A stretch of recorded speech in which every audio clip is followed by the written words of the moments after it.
Kamakailan lamang, nag-inspeksyon ako sa naging epekto ng habagat ng bagyong Krising, Dante at Emong. Kitang-kita ko na maraming proyekto para sa flood control ay palpak at gumuho. At yung iba, guni-guni lang. Huwag na po tayo magkunwari. Alam naman ng buong madla na nagkakaraket sa mga proyekto.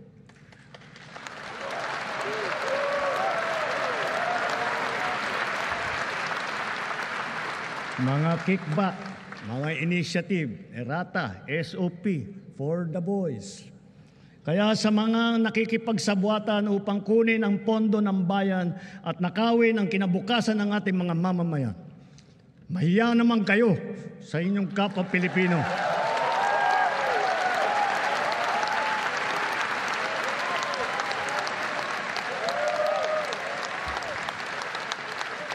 Mahiya naman kayo sa mga kabahayan nating naanod o nalubog sa mga pagbaha. Mahiya naman kayo lalo sa mga anak natin na magmamana sa mga utang na ginawa ninyo na binulsan nyo lang ang pera.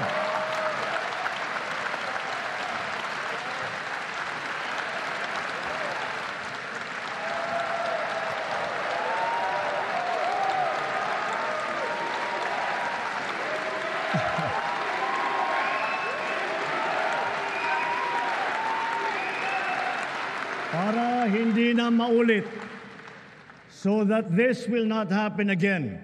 First, the DPWH will immediately submit to me a list of all flood control projects from every region that were started or completed in the last 3 years. Second, the Regional Project Monitoring Committee shall examine that list of projects and give a report on those that have been failures, those that were not finished, and those that are alleged to be ghost projects.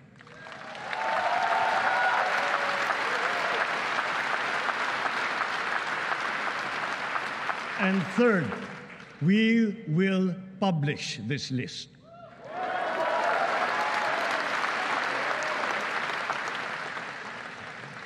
Isa sa publiko natin ang listahang ito. Kaya ang publiko na saksi sa mga proyektong ito ay malayang suriin ang listahan at magbahagi ng kanilang nalalaman para makatulong sa ating imbestigasyon.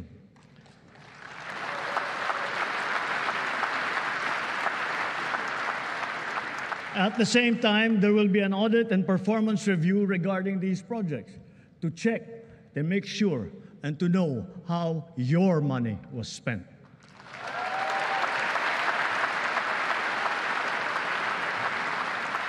Sa mga susunod na buwan, makakasuhan ang lahat ng mga lalabas na may sala mula sa imbestigasyon, pati na ang mga kasabwat na kontratista sa buong bansa.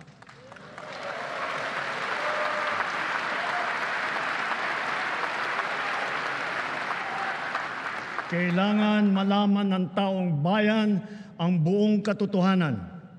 Kailangang may managot sa naging matinding pinsala at katiwalian.